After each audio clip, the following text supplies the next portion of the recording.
Hi guys, Robert here from Irish Whiskey Auctions.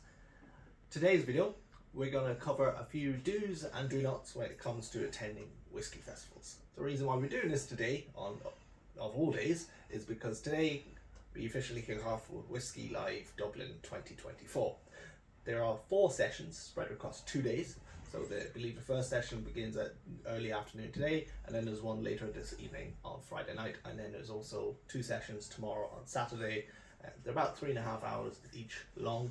There is about 110, 120 stands this year, predominantly Irish whiskey, but you also have a little bit of Scotch, a little bit of Japanese, a little bit of bourbon involved, a little bit of world whiskies.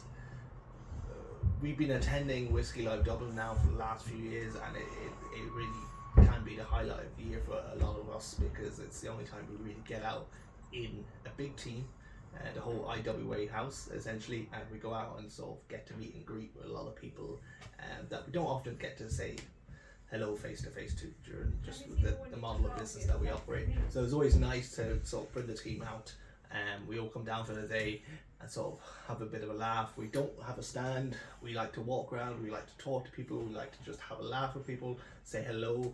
Sometimes I might not see one person from one Whiskey Live to the next Whiskey Live. So it's always a great opportunity to sort of, shake hands and see how people are getting on, especially with the brands. We work with a lot of different brands, and it's always interesting to see how they're getting on.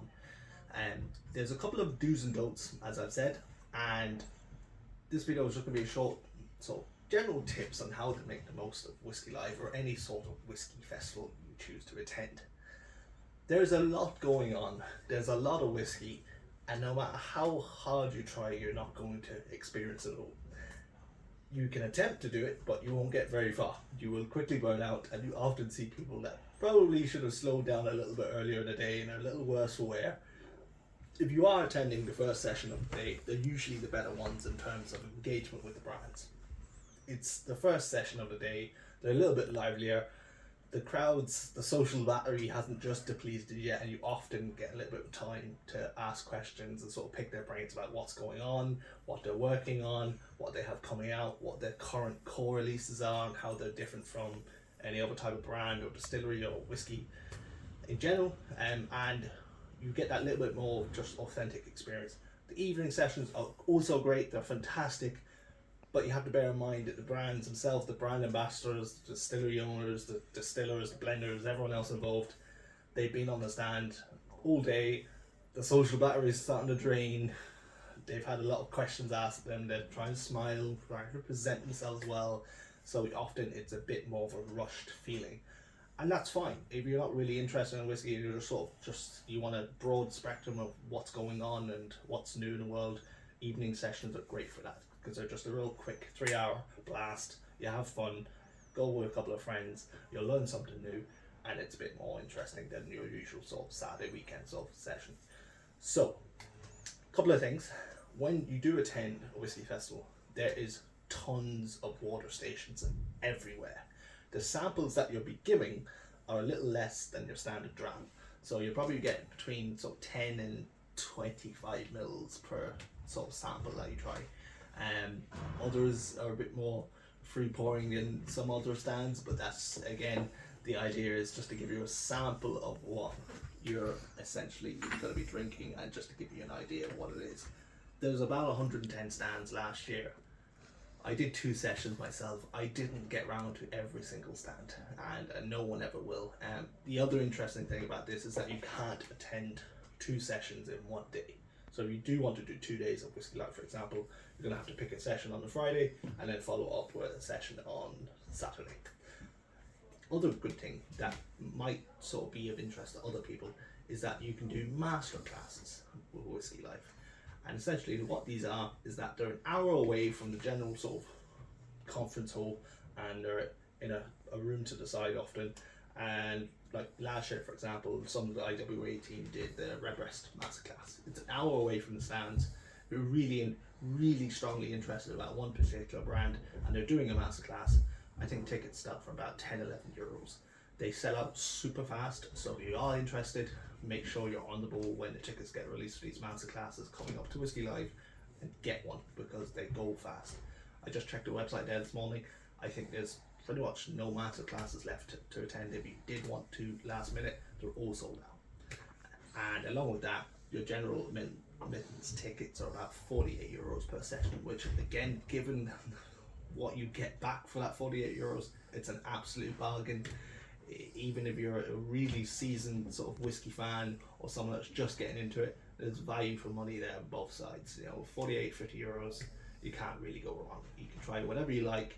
There's no real limits. You get a lot of time with people that are behind the brands and working to sort of introduce new whiskies to the market. It can be just a round good experience. So drink plenty of water is definitely a top tip. Loads of water stations, use them. I think I drank about 1.5 litres of whiskey last year just in one session because I didn't want to be just too sort of overwhelmed.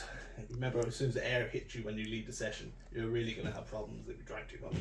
So drink plenty of water. There's also food stands there, so do avail of food if you need to take a break and sort of reset yourself. Again, you're trying a lot of cask strength whiskies, a lot of under-counter bottles that could be God knows what strength. You're going to have to pace yourself because it can be overwhelming. So have a bit of food if you need it, have a break, drink some water.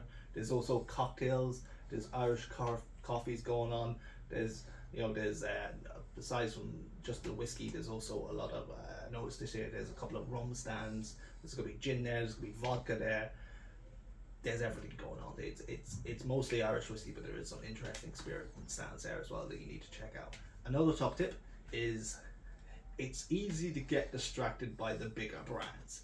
So you've got your Middletons, you've got your Dunvilles, you've got your Metal Madness, your Redbreast stands, fantastic stands, nothing wrong with them. They always have something cool going on. They always have a lot of barrel samples and trade samples and stuff like that. It could be really interesting, to get nowhere else. But don't spend all day sort of camping at these corners, because what happens is that you often miss out on hidden gems. And I'm always surprised, every Whiskey Live I attend, I'm always surprised by something that wasn't on my radar, wasn't expecting to see, whether it be a new pending release or something that's been out a couple of years and I've just missed it. There's a lot going on. So maybe plan your route around the stands, maybe pick a top 5 or top 10 that you really want to attend, maybe throw in a couple of wild card stands that you maybe want to see what they do, because you'll be pleasantly surprised about what's going on and what you do and do not like. And it's often you kind of get thrown something and they sort of want your feedback, and they genuinely want people that wouldn't necessarily go for that style of whiskey, or it be a peated or maybe a cream liqueur or something just mad off the wall. And they want to know what you feel and what your feedback is. So, and you often find stuff you like, and I've been surprised every single year by something, or several different whiskies. The other good thing about Whiskey Live is that it's only 3.5 hours. So get yourself a big breakfast. Try to avoid drinking pints before you go into the session. That's a big mistake people often make, especially attending the afternoon sessions. They make a day of it essentially. They go to the pub before the session opens. They have 1 or 2 too many pints, and then they go in and they start drinking cask strength whiskey. You're going to feel it. Pace yourself, have fun. You want to remember this session, not wake up next morning with the absolute fear of what you actually end up doing. And trust me, people make that mistake every year. So look, we will be there. We are going to be there on the Saturday afternoon session. So I think it's from about 12 or 1 o'clock till I think 3:30, 4:30. There's about 15 of us going this year. We also have a couple of spot prizes to give out on the day. If you want to have a little chat with us and do a little handshake and say hello, that's fine. We're all there. We're all wearing these t-shirts. We have a few of these to give away as well, so do hang around and ask us questions, and I'm sure there'll be opportunities to get a little bit of swag there. And that's it. So look, enjoy yourself. If you do walk by us or pop by us, say hello, introduce yourself. If you're a customer or if you're just interested in Irish whiskey, it doesn't matter. We want to hear from you. There's about 12, 15 of us. Don't be afraid to say hello. And look, enjoy yourself. Ultimately, it is Whiskey Live. It's a great event. It's fantastic. It's the highlight of the year for a lot of people. So do make the most of it and give the smaller brands a little bit of your time. That's really the best takeaway I can go from this. But look, have fun, and that's it from all of us. So take care, and we'll see you tomorrow.